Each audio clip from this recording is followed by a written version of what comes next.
Good morning po sa inyong lahat. Hulaan niyo kung anong gagawin ko ngayon.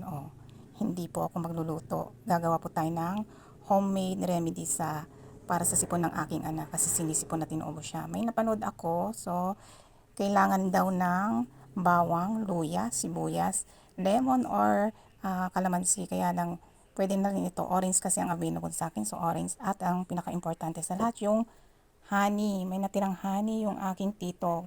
Ginagawa niya kasing asukal sa kanyang kape, kaya yan na lang ang gagamitin ko. May kamahalan din ng honey, kaya nasa inyo kung gusto niyo rin gumawa ng mga homemade, healthy remedy for sipon, no? At saka cough and cold.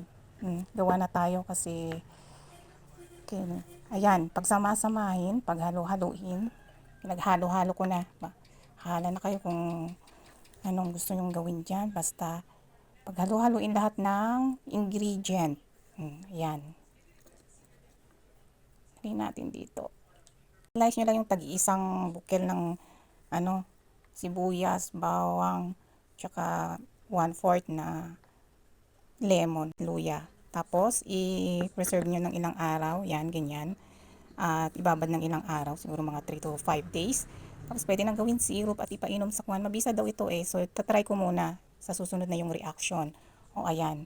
Homemade recipe for cough and cold. Sabi nila effective kasi ang alam ko dito sa bawang, sibuyas, mayroon siyang antibacterial effect. So, pwede siguro talagang itong homemade. Kaya, trinay ko na rin. So, eto lang po sa araw na ito. Thank you for watching.